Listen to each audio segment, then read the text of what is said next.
I need all the real estate I can get with this. Tentacle Quell number 4. Yes. And today we have a special guest, by which I mean a lovely Ducky. Now, we're going to do a little bit of a different episode today. Yes. I have just finished my dissertation for my master's in creative writing at Queen Mary. Yeah. So we thought Well done. So we thought we'd talk about my dissertation for a little bit, considering it includes a lot of meta-narratives and footnotes. Well, it's a super interesting topic. You go deeper on it than I've ever thought on the topic. Yeah. But when you first proposed it, I was immediately drawn to it because I'm a big fan of Pratchett. He loves his footnotes. But you actually took it further than footnotes. Yeah. So the idea was first to just write a narrative where the author's notes and the reality outside the narrative play a part in the narrative. And I already had some experience writing works with footnotes from Lockhart Mansion, because there were a lot of footnotes about AGL fashion and trying to explain it to people who aren't as familiar with it. Yeah, we knew most people who picked up the book might be familiar with it because it would draw them to it, but we wanted it to be approachable to people who had not read the book. Yeah, and we also made the footnotes a little bit funny, a little bit humorous, just so that even someone who already knows this information can enjoy it. Well, it's the footnotes are content. Yeah, and I think footnotes that's are content. what's so interesting about what you did with your dissertation, is the footnotes are content. Yeah, it's not quite a short story, it's not quite, it's a novella. Novella or novelette. Novelette.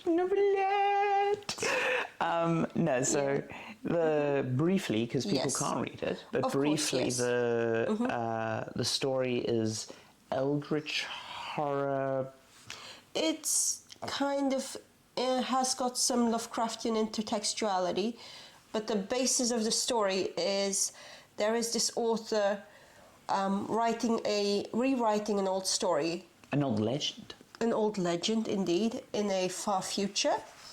And while she's writing this story, she's starting to realize that it might be more alive than she's ever realized. I think, 3 narrative streams into that? Yes, there's 3 narrative streams. There is the narrative that the author is writing, so basically the story that she has to tell. Yes. So the first layer is her life. Yes, the first layer is the author. The second layer is the narrative itself, the story that she's writing. The original narrative. Yes, the original rewritten narrative. Yeah. And then the third one is basically the footnotes.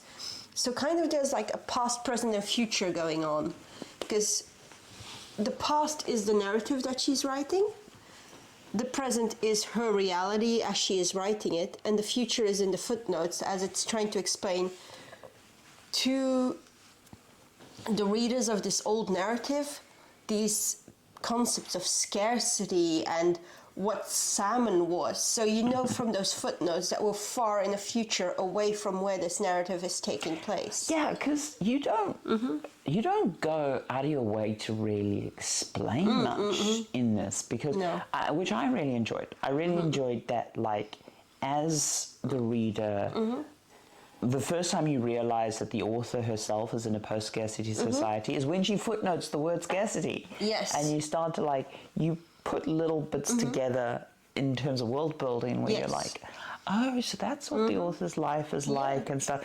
And then because when the first moments of your ancient myth, it feels initially, when you first open the book, it feels like you're reading about sort of ancient Greece times. Yeah. And then there's a few hints that are quickly dropped in where you realize, oh, you're actually writing the ancient story is in our future. Yes, basically. So it is completely, I don't want to call it science fiction, but it is a future narrative. It is completely set in the future. It's definitely speculative. Well, no, is it speculative fiction? Because you're not really speculating on a science concept. Could we call it post-apocalyptic? Yeah. It is a kind of post-apocalyptic, but past So I call it in the narrative, I call it the event, and I completely leave it vague for obvious reasons. Like, it's kind of like in the way when we write a recipe, we don't specify, oh, you need 2 chicken eggs, you need this wheat grain flour. We just say eggs and flour. So I didn't see a reason why the author would have to go out of her way to say, oh yeah, the event of... I mean, it would have consumed all your 15,000 words if you were to try to explain any meaningful civilization event in an interesting way. But yeah, the meta-narrative I found as a really interesting concept. So obviously, as I said already, Pratchett, heavy use of footnotes. Yes. There was some other references you had dug up. Other books that use footnotes and meta-narrative. What were those? There were some books you read you personally as research. Mina Kandasamy, I can't remember the title, we have it on the shelf. So it was Mina Kandasamy, title inserted here. Editor Ducky will have her work cut out for her. And while I kind of had the seeds for the idea, the barest seeds, because this has been done before, I am not the first one to do this. Who else has done it? It has been done in Confessions of a Fox, House of Leaves by Daniel... Points to the title over there. Joking. House of Leaves was a very intricate one, which I still need to finish. It was not compulsory lit. It was just one of those suggestions around the You good student, you. But yes, Mina Kandasamy inspired it because what she set out to do was write a completely fictional story that was very opposite to what she had written earlier. And around the narrative that she has, there's basically 2 more columns of just notes that she has, like, oh, at this time I was waiting for a call from this friend, and and it just almost forms a 2-channel narrative. Yeah. And I really loved that, and my idea of, like, bringing the author into the narrative, bringing the reader into the narrative kind of evolved from that to a more structured idea. It's a very new school idea in an old format, right? Yeah, because obviously you're doing it with footnotes and stuff. Yes. I think a lot of people have done stuff like this with online writing or with like hyperlinks. Yes. Hyperlinks is like a big thing, and if you're old, there's also Apple hypercards or something. I forget what they're called. And there's also one that was recommended to me, which is really good, the Encyclopedia of St. Arbuck's, which is an entire narrative in the form of a Wikipedia. Oh, which is brilliant. That's so good. Yes, it was recommended to me and I played around with it, but it was like, there was so much to read, so much to discover in that. Really recommend it. Because I've seen some great interactive fictions where people have played with this kind of idea, but like sort of there's a friend of mine who I worked with at Climax, Sam Barlow. He did I'm trying to remember the name of his game. Insert here, where this woman is being you play the game entirely through the police tapes, basically. Yes. Oh, and you dig out the narrative and you assemble the narrative in pieces because you don't necessarily go to the police tapes in order. Yeah. And again, it's a slave narrative. But I think doing that in traditional book format with just footnotes and no digital interactivity or piecemealness to it is actually a lot harder. It can be. I was trying to make sure that, like, if the reader wanted to know, for example, because I also incorporated some Dutch into it. But the Dutch that I wrote was very, very specifically designed and tested and run through multiple translation engines to check that if it was translated through an engine by someone who doesn't speak the language, does it make sense?